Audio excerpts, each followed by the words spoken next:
Welcome back to the United Stand. Some big transfer stories to talk about tonight and their potential of happening in January. What's more likely in the summer of 2026?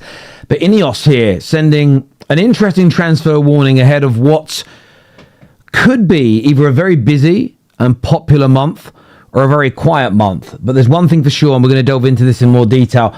I'm very happy with the transfer strategy irrespective, and we're going to go into why. Do us a favor, please, and hit the like button if you haven't done so already. Get yourselves subscribing to the channel if you're brand new to the United Stand. That bell notification button next to it is also very, very important indeed as well. And just for me, because I like to know where you're watching from around the world.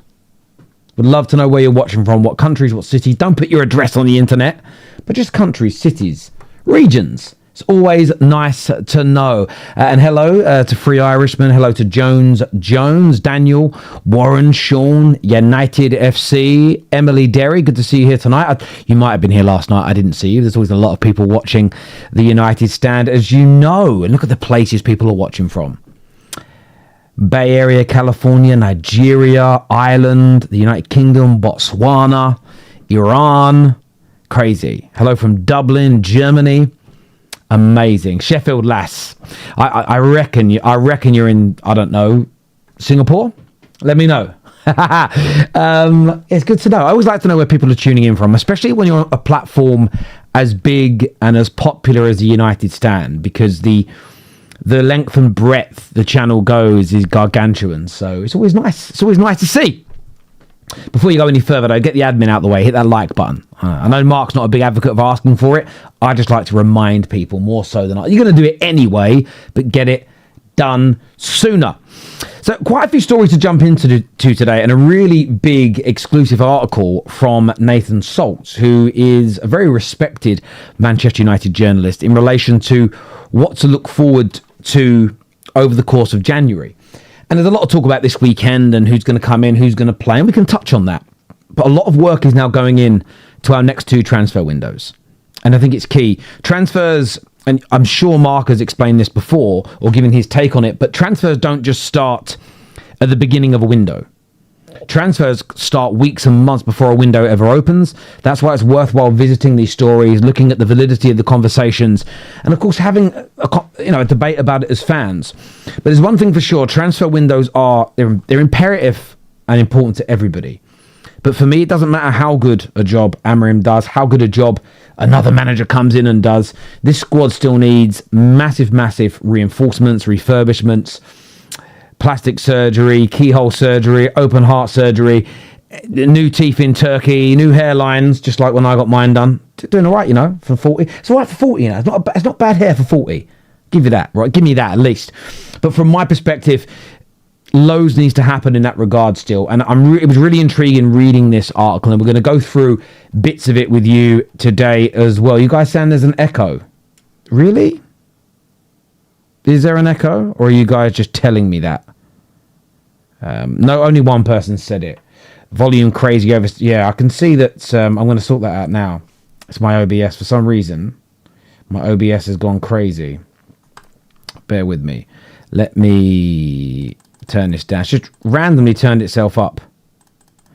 Let me turn the decibels down a little bit, and let me know that's okay. That should be a bit better. Let me know. Let me know if that's good. I don't hear you guys. Don't hear an echo. Does it sound okay, or was it? Some said it was too loud. Is that better? Yeah, OBS is weird like that. I could see it like going well past the red. It seems to be okay now, which is good. So, look, as I say, there's loads to delve into in this one, and the lead really that I want to start with is this headline here that the United Stand shared on X earlier on today, and that is: whilst United are not expecting significant activity in January, they are not ruling out bringing forward moves for summer targets if the chance presents itself.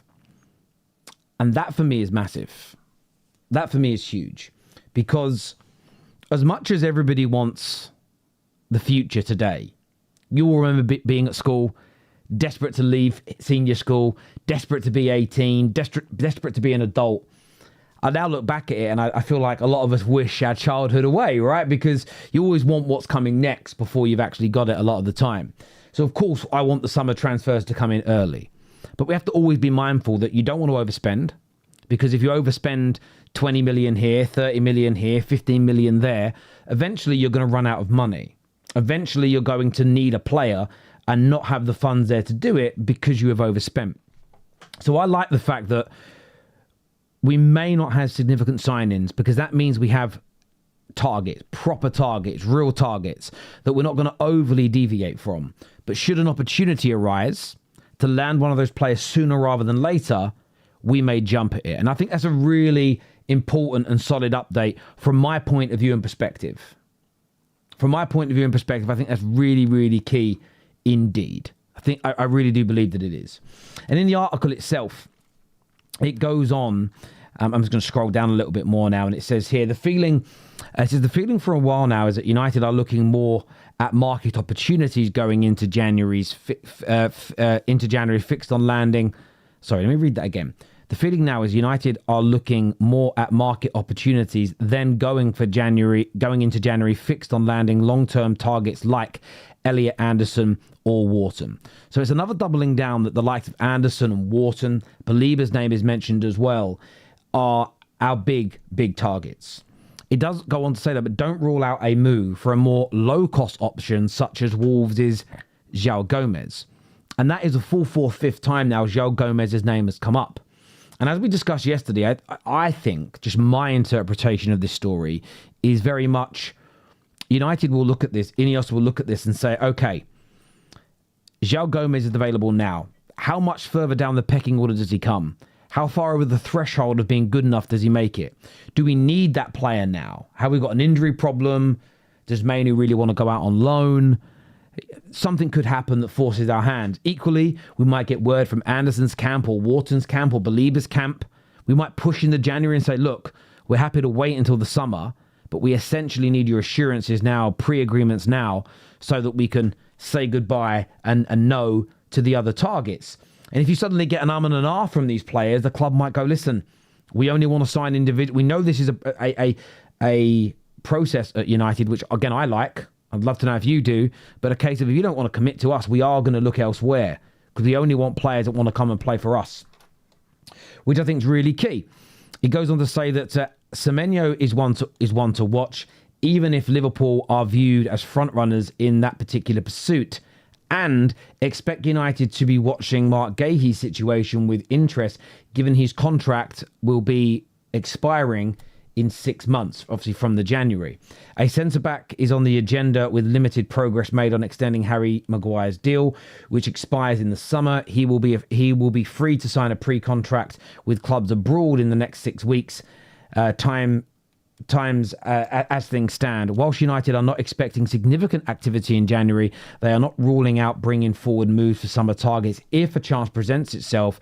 Look at how they made a late play for Baleba, a player who remains their number one target in the summer.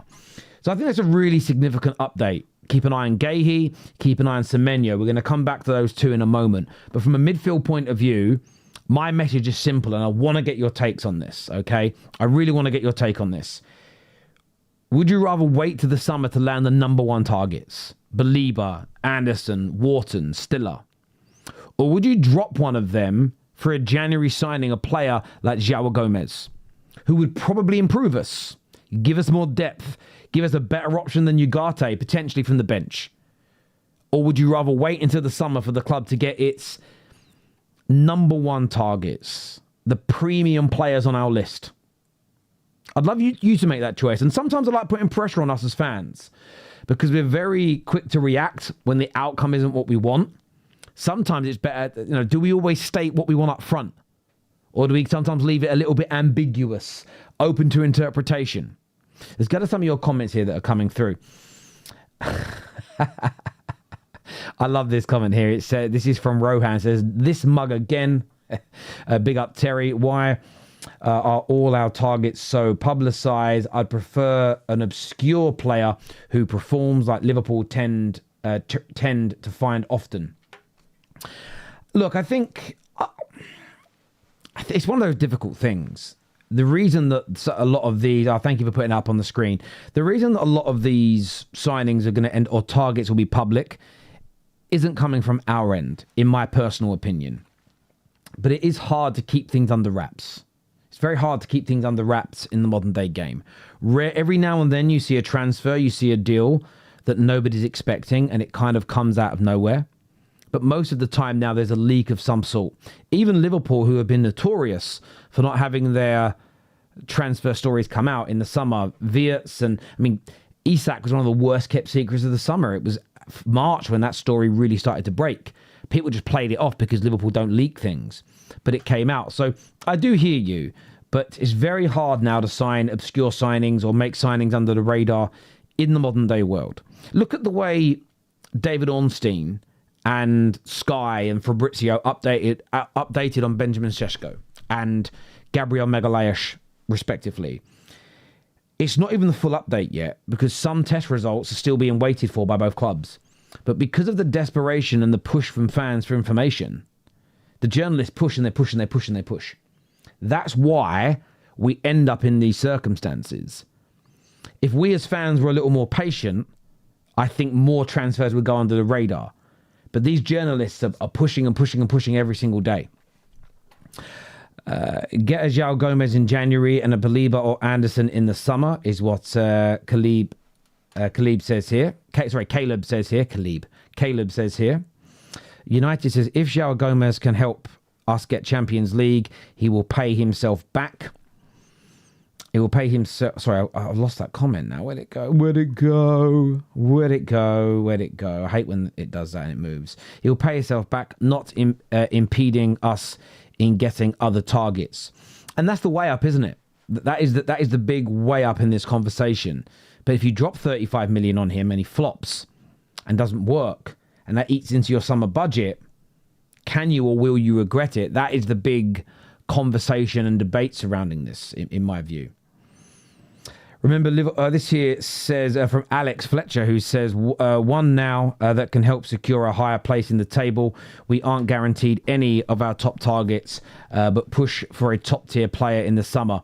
I think it's really important, Alex. And my view is this, and this may come across as hypocritical because I like the idea of waiting for our number one targets. You also have to understand that a bird in the hand is worth two in the bush. And the club, as in the club, thought the lap was in the bag. Thought it was in the bag, irrespective, and then he changed his mind. So again, if João Gomez meets the threshold, if for instance the club look at it and say he's only a fraction of the player that Balebas, the Andersons, the Whartons, the Stiller are, I don't want him. But if they believe he's in the ballpark, he's desperate to join, willing to come in January, we need him in January, then I do get the concept that a bird in the hand is worth two in the bush. That for me is really, really important for football fans to remember. That, but it's getting that balance right. And I know we live in a world now where it's overly polarized and you say one thing and people hold you to it and you're not allowed nuance. But there's always going to be nuance when it comes to conversations with me anyway. This here from Darren says, too many agents and intermediaries involved in transfers nowadays. It's difficult to keep things secret. I agree. I agree completely. It's almost impossible, Darren, to be able to do that. It really, really is. Really, really is almost impossible to do that. Emily Derry here. Welcome to the show, Emily. Good to see you again. Says, I'd love to see us get Semenyo and João Gomez in January. Both are plug-in and play, and we need to be more proactive with better succession planning. I love Semenyo. The more I watch Semenyo, I've watched so much footage in the last day or so. Read scouting reports. I looking at his heat maps and where he picks the ball up, comparing it to our fullbacks, our wingbacks. Even though he plays left wing most of the time this season, he's doing the role that our wingbacks do defensively and in attack. You look at the heat maps, they're almost identical to each other. If you watch the Football Terrace, my channel earlier today, we put up heat maps of Nuno Mendes, Ahmad, and Semenyo. And the viewers and my panelists, they couldn't work out whose was who. And that's why I sometimes say to people, forget the starting position on the screen. Forget that one's left winger, and one's a left winger and one's a left back. In a lot of managers' formations where they use three at the back, as we do with wing backs, until you see the right level of personnel in those positions, depending upon the league you're in, you often never see the full idea. And if you do any research, go back and watch what Ruben Amorim wants from his fullbacks, and it's more of your Amads. The thing with Semenyo I think over Amad, he's taller, stronger, quicker. I may not be quicker, but definitely taller and stronger. So from a defensive point of view, would we have conceded that goal against Nottingham Forest with him in the team? Maybe not. A little bit stronger in those kind of challenges. But I would love Semenyo. And it's interesting that Nathan Salt says that. And I'll read his words again. Semenyo is one to watch, even if Liverpool are viewed as the front runners in that particular pursuit.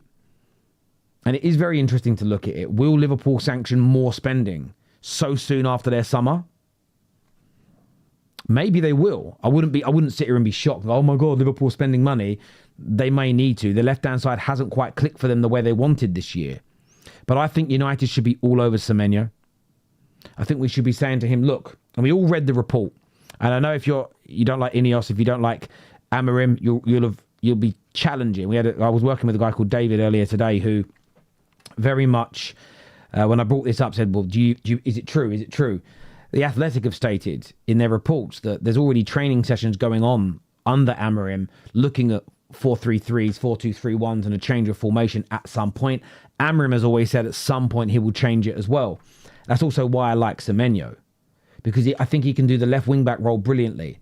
But at some point we may change to a 4-3-3, either with Amorim or as a new manager, and I think you can adapt straight away. I love it. And that's the one thing that it's why Ineos have got to push. They've stated this many, many times via the media, that a big thing for them is buying players are multifaceted. Can play this system, but can also go back to a 4-2-3-1 or a 4-3-3. And I think Semenyo fits it. So, Emily, I agree. I'd love us to go and... absolutely love us to go out and get him in the January. Him and a João Gomez. If João Gomez cuts the mustard, if João Gomez meets the standard, be a decent January, wouldn't it? Now, if something happens, and this is one thing I would say about Baleba, and I wanted to get your views on this. And I want to ask you this as a question, and I'm going to go to your comments before I speak on it. Do you think Brighton maybe have regretted their decision to hold Baleba back? Do you think Brighton have maybe looked at this and thought to themselves, we were a little silly here. We've been a bit hasty here. We should have taken the money. Maybe push for a little bit more than United were offering. Because now you're looking at a player that's performing well within himself. Do you think they've made a mistake in that regard? Let me know, and we're going to touch on that in a few moments. Luke here says, Semenyo provides cover for Mbeumo during AFCON, can play on top. Don't know about his left wing back, I can't lie. Do you know what, Luke? You actually look at his defensive attributes this year, statistics. It's up there with most of the fullbacks in the country. Clearances, interceptions, because of the way, that's why Bournemouth are so good. Every member of their team has to help out defensively for them to stand a chance to win the volume of games they do. They don't have the luxury of having a Mo Salah or two where they don't have to get back involved and they can stay at the other end of the pitch. So he has those capabilities, and I would try and sell that to him. And I would try and sell it to him and say, look, there'll be a lot of defending to do initially. Always a lot of defending to do initially. But there will be opportunities in the 10 role where you get to drift out wide as well. There'll be opportunities up front in this team. And maybe in the future we're going to change formations and there'll be a big chance there. We may not land Semenyo. We may get rejected. But I don't know about you. I'm not too weak to get rejected. I'm not too weak where I'd rather us not. Some football fans would rather their club not try and sign someone so they could say, well, at least we weren't rejected. I'd rather try and be rejected than not try at all. That's just my sort of stance on it. Let's have a little look here. Semenyo just strikes me as a top quality, versatile player that would be a great attacking addition, but could also transition into a wing back, which is hugely beneficial for us. I agree, Daniel. I agree completely. We need that multifaceted nature. What are you guys saying about Baleba? United here says no, because at the time Baleba demonstrated potential at the level of Caicedo. Therefore, they were justified in the price. However, hindsight is a thing.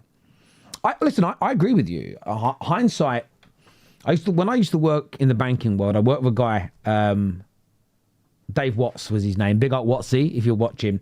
Just an old head, whole cynical head. Love the guy, love the man to bits. After about a month, first month of working with him, I really thought he hated me. Then you realise he's just cynical with everything. But really nice bloke. And he said something. He was on the phone to a customer once, and he said like a phrase, and it stuck with me ever since. And I've used it regularly for the last nearly 20 years, looking at the date there. And it was, hindsight is the most lucrative commodity in the world. And I loved it. It was a play on hindsight's 2020, and I loved it. It's the most lucrative product in the world. And it is. Because and I'm looking backwards now. But the reason why I'm using hindsight is because I've often spoken of this. Keeping a player against their will, I always think it's a bad move for a club. I don't think it ends well on a big percentage of occasions. In terms of, do they give their all? Are they fully dedicated? Can you give your all once you've already kind of put your heart elsewhere? Even though they're professional football players, I think we've all done it. Can you imagine giving your notice in at work, looking forward to your new job, saying your goodbyes, or even just being told you've got a new job and you go, oh, I can't believe it. You get told on a Friday. That's too far. Baleba didn't do that. Let's bring it back. You get told on a Friday morning, listen, rival company, you got the job, you interviewed well, this is your starting pay, this is your bonus, can't wait. What's your notice period? Oh, I've got to give a month. Okay, I'll give you notice on Monday and we'll see you in a month's time. I can't believe it. Amazing. Yes. Go out Friday night with your family and have a few drinks, see some friends on Saturday. You celebrate. I can't believe it. Got a new job. It's double the pay, 3 times the pay. I can't wait. I've wanted to work there forever. It's going to be amazing. Sunday, you're out for Sunday lunch. You're buzzing. You're excited. You get up Monday morning. You draft your email. You haven't sent it yet. You're going to get into work before you send it. Actually, you're going to print it off and hand it to your boss because you want to be really respectful. And then before you do it, you get a call and they've pulled the job offer.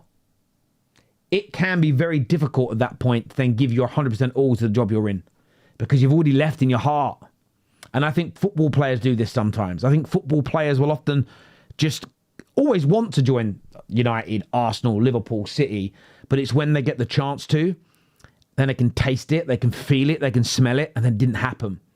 And it can be hard. Sometimes it can make you a better player, work harder. Sometimes it makes you half a player. Oh, what if I get a bad injury? What if this happens? What if that happens? What if it ruins it? And I just think that's why sometimes clubs, as much as they're within their... No one's saying Brighton are not in their rights. No one is saying that Brighton are not in their... not within their rights, not within their sort of remit to say no and to hold back and ask for more money. But sometimes you've got to weigh things up. You've got to weigh it up and go, did we make the right choice? And it can often go the other way as well. You think about Tyler Diblin. Isn't doing a very good job so far at Everton, but needs time. But in the season that Southampton were in the Premier League, people were offering 60, 70 millions, and they went, no, 100 million. And he ended up going for significantly less than the initial offers because the world changes. So you've got to get that decision-making right. Brighton with Caicedo, it worked a charm. He carried on playing well. They got even more money. Everyone's a winner. It doesn't always work out like that. Joshua here says, this isn't a hate, but I watch Terry on 1.5 because he speaks too slow for me. I have to slow my speech down. Do you want to know my real speed? My real speed of speech is around this level. I'm a very fast talker. I talk very, very quickly when I speak to people, normally. This year is a very comfortable speed for me. But when I speak like this, most people can't keep up with it. They can't hear quite what I'm saying. So I slow it down. Because if I speak at my normal speed, it's far too quick for people. I'm a very, very fast talker, so I slow it down.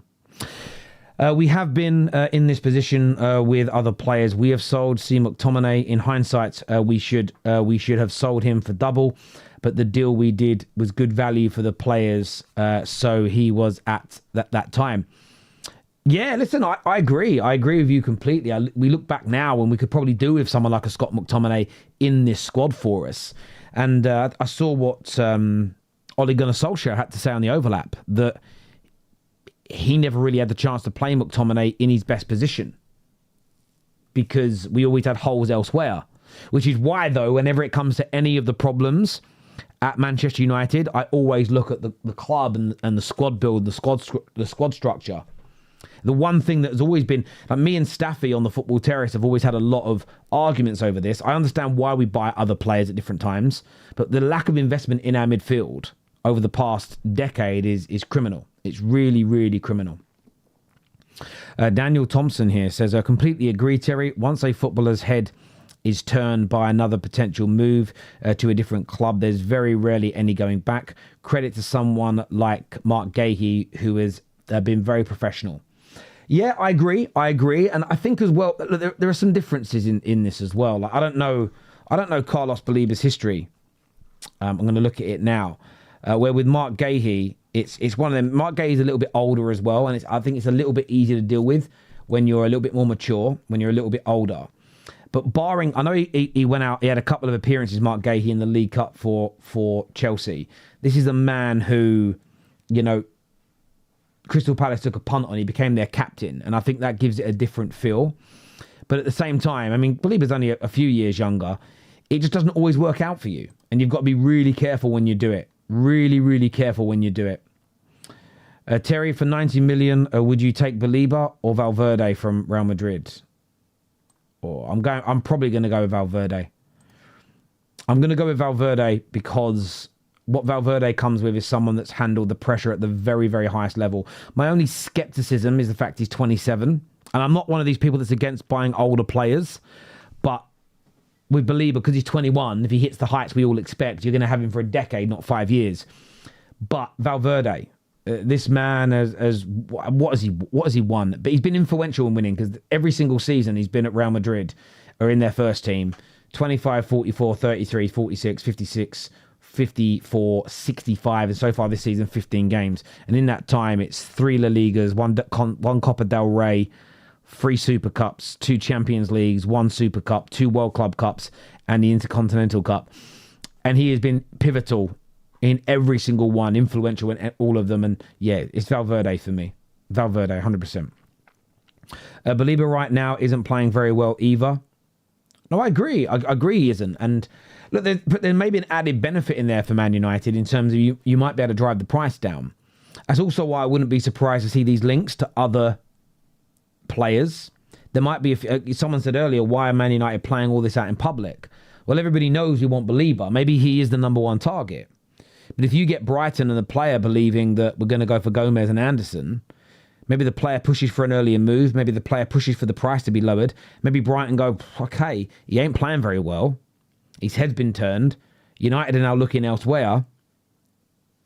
All right, maybe we'll do a deal at 70 million, 75 million. And United go, boom, market opportunity for January. Let's get it done. All these things are plausible.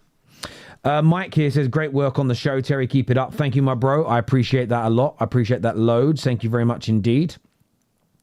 Luke here says, Baleba is still young, and imagine being able to come play with your international teammates like in Bumo as well. It's always hard not to be disappointed and be affected not getting a move at his age.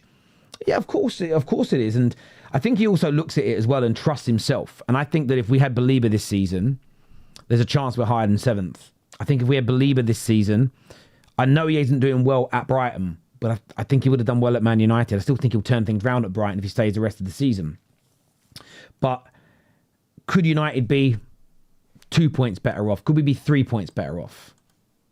Could we be 4 points better off this season? Could the Fulham game have gone from being a draw to a win? Could one of the last 2 games gone from being a draw to a win? All it takes is that to happen. 4 more points and United a joint second in the league. And that's why as well that the squad build's important. That's why when I think about Balebas and Andersons and Gomez's, Semenyos, I don't think, God, there's match-winning performances in there. There's guys that control the midfield better. And I'm looking how we're playing now. We need the players. Then we really get the answers about the system as well. So there's so much to get answered by doing that. Let's have a look at some of your comments here. Great. Sorry, we've done that comment here. What makes you think Semenyo would be okay with being expected to convert into a wing-back? He wouldn't need to convert. We're doing too much thinking. And we're not studying the way Ruben wants his wing-backs to work. His wing-backs operate like most clubs' wingers do. If you go and do your research into the way he wants them to operate, he prefers to put attacking players in those positions. Or if they're defenders by their natural trade, they've got to be those guys that could... Reece James, I don't know if Reece James could run up and down twice a week, but Reece James would have been perfect for him. Great defender, but brilliant in the attack. He'd have loved a Trent Alexander-Arnold, a Cancelo in his day. It's not about converting. If he plays 4-3-3 or 4-2-3-1, he's still got to get involved in the defensive work. 110%. Like our wing-backs currently do. I think it's one of the reasons that Rashford also wanted to go. I don't think Rashford wanted to do it. Rashford wants to be a player that's more involved in the attack. But I think that Semenyo, he might not be convinced. He might go, no, I don't want to do. I don't want to do the defensive work I'm having to do at Bournemouth. And he might say no, and that's fair enough. He may reject us on it. But for me, our wing backs don't. Ideally, our wing backs are not going to operate how left backs typically do, right backs typically do. Think of watching Frimpong at Alonso's Bayer Leverkusen. Yes, he was the right wing back, but he was more of far more attack minded. That's what I think Ruben Amorim wants. Terry, would you sell Mount for Adeyemi from Dortmund? No. Adeyemi's injury record's probably as bad as Mason Mount's. I wouldn't. I like Adeyemi's a very talented player, but I looked at that injury record, and for the advantages he gives us with speed and athleticism, the availability is poor. I wouldn't personally do it. I wouldn't personally do it. But that's just me. Alphonso Davis. Again, Alphonso Davis would be perfect, Thomas. Again, he isn't going to join us, but he's also got his injury problems. And I think you could convince players to join. I think that, I look at Ahmad, for instance, and he started scoring and assisting recently, but he actually should have more. And now that him and Mbumo are creating that relationship, I want to see more of it. Bring in a Semenyo and say, Semenyo, Cunha, you guys work on a relationship. The one thing Man United haven't had, by the way, would I be fair in saying we haven't had this for 5 years, maybe longer, where you've had a strong left-hand side and a strong right-hand side? So frustrating. We need it. And interestingly, if we then have the midfielders come in that help us hold on to the ball more, there's even less defending for our fullbacks to do. So, and again, this is what it's about selling. It's selling it to these players. Now, some will say, no, it's rubbish. The manager's crap. He won't come. Fair enough. He might not. But we've got to at least try, in my opinion.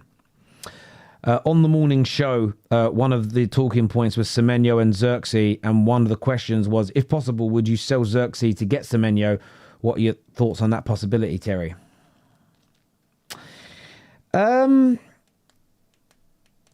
We lack strikers. But if we see in the next couple of weeks, with Šeško out, that Xerxes still not getting any real game time, and he'd rather use Cunha's in false nines, I would then do the deal. The reason being, Semenyo can play in the 9, and the manager would prefer him. There's no point keeping a player that the manager just isn't going to play if, in your hypothetical situation, Daniel, it would help us land Semenyo. I would do it. In that regard, yes.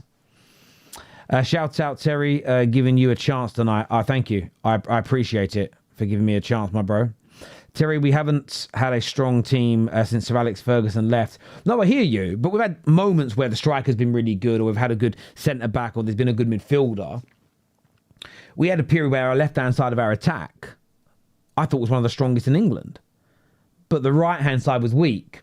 It would just be amazing to have a strong left and a strong right-hand side that are both threatening. At the moment, our right-hand side does really, really well. Or starting to. The problem is the left-hand side, we're getting no goals from it. We're getting barely any creativity from it. And we need to improve on that. And I do agree. And there'll be a lot of United fans like, oh, no way we're getting Semenyo. Don't even talk about it. I want us to pitch. I want us to go for it. Joel, thank you very much. I'm good, my friend. Thank you for your 6 months as a member here. Big up to yourself. Dan here says, I think we need more defense-minded fullbacks. We are tried of inconsistent players like Delo who don't defend and do step-overs outside the box and then overhit the pass. I get you. And I think we do need better defensive-minded fullbacks as well. I don't disagree. But I'd rather buy one that can help us score goals first. I'd rather bring one in that helps us score more goals to begin with. And then you work on that other element for me. Terry, missed you last night, but my hubby was in the great chat. Big up yourself, Paul of the Red, and hope you and your husband are very well. Let's be honest, Sir Alex Ferguson left a weak team before he retired. I don't buy into that. It wasn't as weak as people think. He would have, if he was younger and didn't have the issues at home that he did, he would have started to have rebuilt it. But that team won the Premier League at a canter. You know, that team, had it not been for a red card that never should have been, and a couple of really big chances missed by Van Persie in the first leg, more so than the second leg, at the Bernabeu, that team should have knocked Real Madrid out of the Champions League. That was the Real Madrid team that got to the semis. It was a very good Man United team. It was an aging Man United team that needed more investment. But where it went wrong was the fact that we didn't have a plan. We kept on just going from manager to manager. What that team needed in that summer was a Toni Kroos to come in. What that team needed that summer was a Gareth Bale to come in, a Cesc Fabregas. We needed that level of player was needed, and we ended up with only Fellaini coming in. If we'd have hired the right level of manager, so another world-class manager, and gone out and gone, boom. I mean, Toni Kroos was going to join. We stopped the deal. Moyes stopped the deal. I think that's the truth, according to Toni Kroos. You bring Toni Kroos into that midfield after Scholesy leaves, as an example. You bring another forward into that attack of the level of a Gareth Bale or somebody of that ilk. At that point, I think it's a very different scenario for us. I don't think it was as weak as people make out.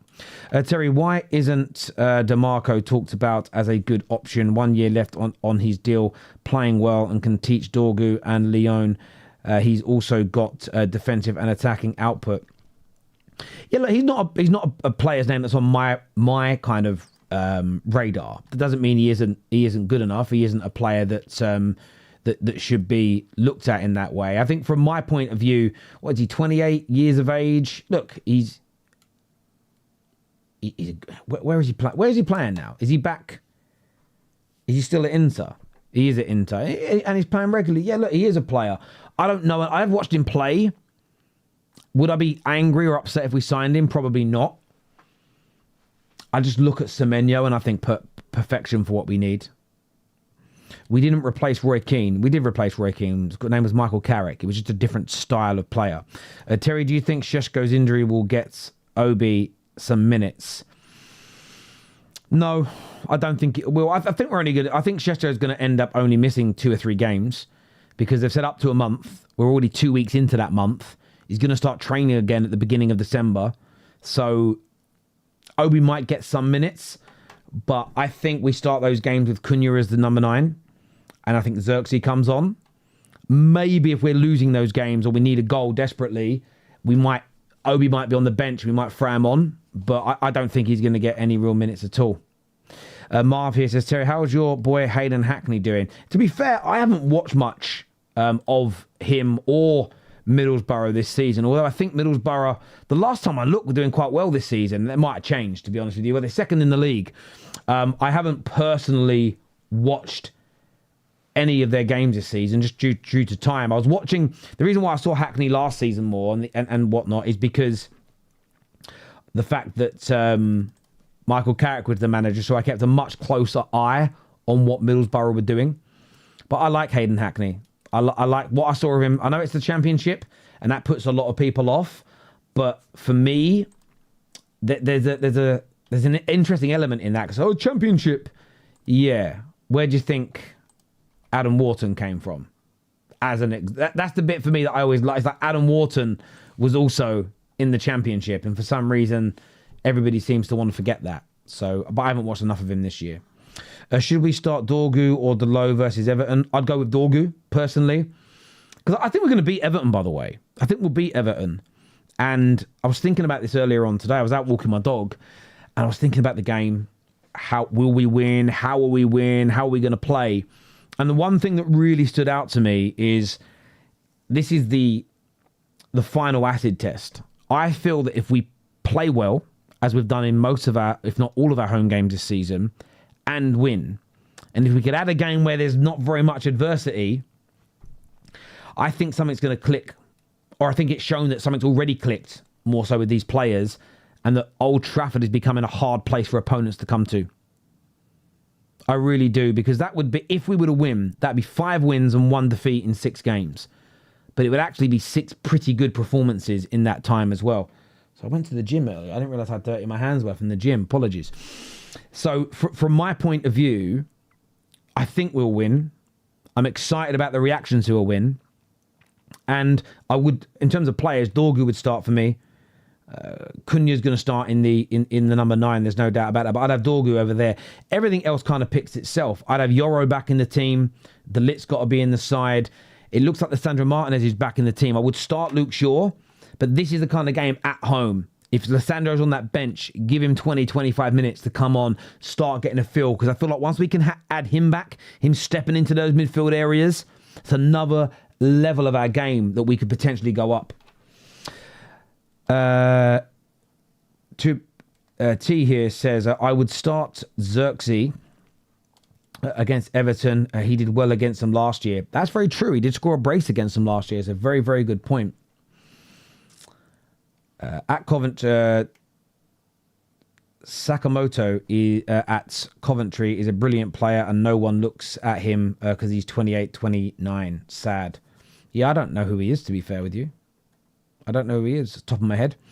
With 100 million on top of sales, what would your ideal summer if we could sell 5 players and buy 5? Well, we're going to get rid of at least 4 players whose contracts run out this summer and or get sold. So Cass will go, in my opinion. Maguire will go, I think. Rashford, Sancho. They're either sold or gone. That saves us around about £1 million a week in salary, which is as important as transfer fees. I think we'd probably see the end of Ugarte as an example. And there's 2 or 3 others might go. But for me, if we were to get Baleba, someone like a Semenyo, Anderson, I'd love to aim for someone like an Anderson or a Wharton. If you then was to have those 3, potentially look at another striker. Let's see how Šeško's doing at that point. I think then you might have to look at a defensive-minded fullback of sorts. And then maybe a centre-back. Another centre-back who can really play out from the back well. Marc Guehi, who's a player on our radar. And I know Liverpool are going to come in hot and heavy, but the world can change. You add players in like that. Technical ability, more strength, more power, more passing ability. It doesn't even matter if Amrim's our manager or not. That improves our squad, which is what we have to do. And most of them are also players that could adapt into a change of system into a 4-3-3. So, yeah, I like the look of it personally. Mount needs to start against Everton. His strength and aggression are vital. I think Mount probably deserves to start due to his performances this season, especially from the bench against Spurs. He did his job. And it doesn't matter to me that I'm not a massive Mount fan. I believe in promoting meritocracy, and you've got to do it because it pushes everybody to work hard. Terry Hayward says, how am I? I'm good, mate. I'm good, my friend. I'm very, very good, my friend. He also says, we will smash Everton 3-0. I hope so. And it's no disrespect to anything to do with Everton. It's, we could have a good performance, win a game at home 3-0. It's a nice message. And I think what that then shows you is you played Arsenal and you played City at home. You played Sunderland that are having a good season, a newly promoted team in Burnley. Who else we play at home? So we'd have played Arsenal, Burnley, Chelsea, Sunderland, Brighton, who are a good mid-table team, and then of course it would be Everton, another good mid-table team. It'd be a great range of teams, and to have beaten them all, barring Arsenal, but played well in all those games, I think it sends a message to the Premier League. Old Trafford's no longer a place you're going to be able to walk over them, and that's our home ground should always be a hard place for people to come. It really should. Terry, what's your dog's name? My dog is called Rocky. My dog is a lovely German Shepherd. He's called Rocky. Terry, do you really think Baleba will play like his old self at Man United? If so, then I question if he's playing poorly right now on purpose. See, Marv, I don't think he's downing tools. I think it's more to do with, you could argue there's a mentality issue, but he's 21. And what I mean by mentality issue, I think there's the potential that he's so disappointed that he didn't get his move, so upset that he didn't get his move, that it's impacting him. And I understand that. I think of one of Slabhead or Uncle Cass stays. Potentially. I would. Let's have a look at some more of your comments that are coming through here. Your dog has my name. Big up Rocky Francis. Yes, spelt different to you, but yeah, the same name. My dog's named after Balboa, my favorite from my favorite movies. I'm gonna get another one as well. I don't know if I'm gonna get a boy or a girl. If I get a girl, she'll be called Adrian. If it's another boy, I'm deliberating between Apollo and Paulie. I eventually want like the cast of Rocky as the name of my dogs. But there we go.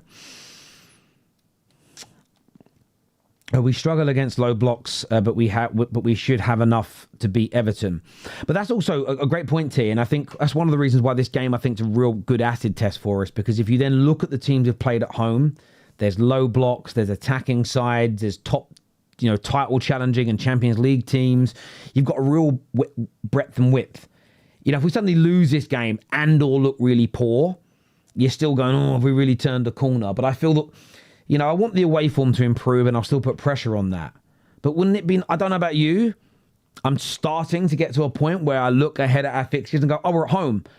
When I look at us at home, I feel really confident we can beat teams. I feel really confident that we can win. And I think Everton will help us in that. We've got some big home games coming up in late November, December. Newcastle coming to town. We have Wolves coming. We have Bournemouth coming. And these are always games, I think, for the past 25 years, we always expected to win. But in the last 3 to 4, we've gone, oh, no. And we need to change that. Amorim needs to change it. The players need to change it. We can't be making it so easy. Even look at teams that do finish mid-table. So like Brentford. Going to the Vitality Stadium is never, ever easy or rarely easy. It should be the same for us. Even as a mid-table team, it can't be easy to beat us at Old Trafford. That for me is unacceptable on every single problem. Sadiq here said, we had problems with Forest. Yeah, well, we played Forest away. And for me, sometimes in life, you've got to fix one problem at a time. Got to fix one issue at a time. I'd like to do both at the same time. It'd be amazing. But get the home form working. And then it's a case of, now, how can we take that confidence from playing at home and start to imply it to being away from home? And look, the last three away performances, what I will say is all 3 of those games were draws and losses last year. Each of those games this season is a better result. And I'm not someone that's going to overly celebrate that. But what I look at that is, okay, it's a foundation of growth. Now, the next away game's been one of our hardest places and one of the most embarrassing places for us in the last 4 or 5 years, and that's Crystal Palace. Go there and better last year's result. Go there and play well and get a draw after beating Everton.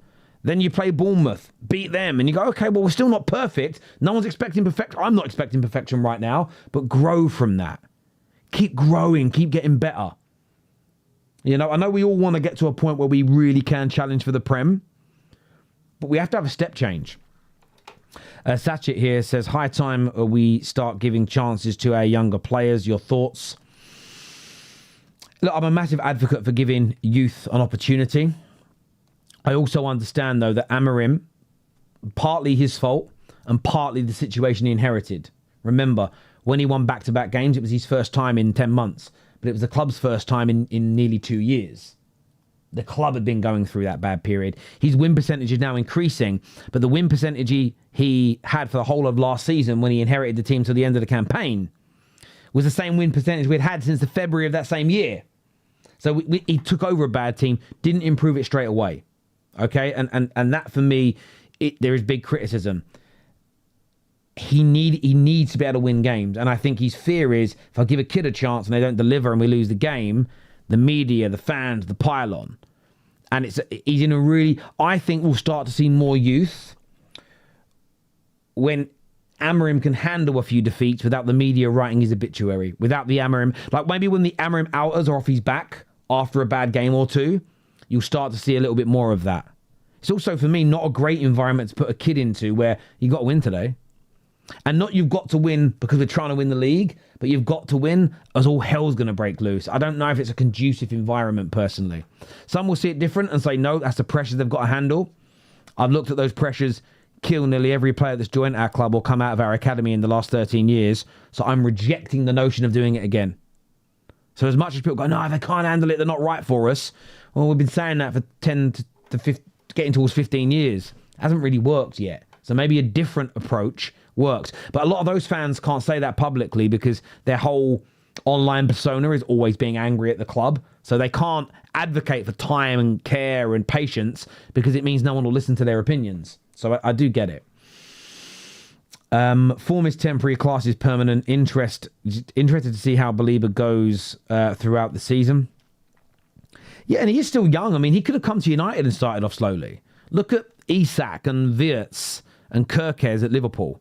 Joined the champions of England, 3 of the best players respectively in their positions in Europe last year. They go to Liverpool and they look bang average to begin with. So sometimes a transfer in that regard can be going into a really good environment and a really good club can have a really bad outcome. Absolutely. That's why, again, we've lost the ability to do this as football fans. And I'll be honest with you, I do think some of it's clout, whether it's wanting TikTok followers, X followers, YouTube followers. And listen, I know I get accused of being negative at times. I know Mark gets accused of being negative at times. But if you actually watch our content, the people that actually watch us know that isn't true. A snippet might look a certain way. There are some people where there's no leeway, no room for growth, no patience, no time. Everything must be today, today, today. I'm at a point with those individuals where I think part of this must be an act now. Has to be an act. Stiller, Anderson, and must get, I think, what, Guehi and Semenyo also. Listen, if your main 4 signings in the summer were Stiller, Anderson, Guehi, and Semenyo, it's a pretty good summer. You would expect whoever your team is to maintain the top level with those players, or at least go up a level if you're lower than that. These upcoming games will show if the mentality of the team has changed to last season. I think the next 5-6 games will show if there's been a mentality shift, a belief shift, if the manager's doing a better job. It will be a nice acid test for a lot of these players to go whether or not last season was a big part of it was confidence being battered into the ground. I think the next 4 or 5 games for us are so intriguing on multiple levels, because by the time these 5, 6, 7 games end, we're halfway through the season almost. So then you've got a real body of work to go, well, have we improved or not? I also expect the Premier League table in the next 5 or 6 games to start taking shape. I don't know if it's going to stay as close as it is. You'll start to see the top 2 or 3 teams pull away a little bit. I think there'll be some of the guys in this current really close pack that will fall off a little bit. It's whether you stay in the middle block, whether you push into the top echelon, or whether you fall off. And I think if we fall off, I think that's when Amorim's job's really going to be in a dangerous place. I really, really do. Emily here says, when we talk about transfers and promoting youth, we are talking about people, and the people are hard to predict when you put them in new environments. It's such a great point. And even being promoted from your academy into the first team is a new environment. There's also this element that we're not playing the same football at the minute in the first team as we are in the academy. And one question, and again, I don't go on Man United's website because of my boycott of United products. I don't go on websites. I don't follow the Twitter account. I don't share any of it as best I can, sometimes for charity, but I don't know whether this has been asked in an interview. But one question I would be asking Ruben, but more so Wilcott, it's a Wilcott question, is, so the academy and the first team are not playing the same football. When's the transition going to happen? Is there a plan, or at very least, is there a plan to transition it? Because that's the one thing about promoting academy players. If it's suddenly a brand new system, you might not get the best out of them if they get promoted. We've got to be really mindful of that. Honk the Trumpets says Baleba was good against Chelsea and Newcastle this year. It's a bit of a myth that he's been rubbish. Hertzler changed his team a lot. Doesn't help. That's a fair point, to be honest with you. And Jason Park, not the real one, but hello. He says, I miss playing for United. I can carry us to a treble. We miss you as well, Ji-Sung. Absolute legend of a man you were. Legend of a man. Kaylee here says, he really is. I'm impressed with his form this season so far for club and country. Let's have a look at some more of your comments here that have come through. Robert here says, one way or another, Amorim needs to bring youth players in, one at a time or however, but he is terrible at it. Yeah, look, so far the youth element hasn't worked. Again, I'm someone that's old school when it comes to Man United. This is a part of our heritage I love. I'd love for one of our academy players to get a chance to grow and become a mainstay in the first team squad, starting games, coming on from the bench. I'm gutted Mainu isn't getting more game time. I would love to see Mainu get more opportunities. Obviously, being out of Europe doesn't help because you're playing one game a week, and that's not an excuse. It is, but I think it is a genuine reason. But I certainly want to see more of that as well. I do. We've got players who started the Europa League final who are still starting for us, but most people want to get rid of bench players like Ugarte. Those who started the final, why are they still rewarded? But I think what you're doing there, and I understand your concern, you can't overhaul that amount of the squad at once, or the whole squad at once. It was always going to take 2 to 3 years, in my personal opinion, to get to a stage where a lot of these players are gone. And if I go back to what I was saying from the first summer of Ineos, so when Ten Hag was still here, my feeling was that summer of 2024, my guess was that in 3 to 4 years' time, 90% of that squad will be gone. It just takes that amount of time to do it. Maz here says that you may not be my handsome King Kev, but you are very cute too, Terry. I love you. Well, thank you. I appreciate the compliment a lot. Look, I want to thank you all so much for tuning in. It's always a pleasure to sit here and speak Manchester United with you good people. Please like the video, subscribe, share this across your social media platforms as well. Really support. The international break's always a slower time for the fan channels because there's no games to react to. There's not as much going on, but please share it as best you can to support Mark, Beth, and everybody else in the team. Until next time, take care, goodbye, God bless, and we're going to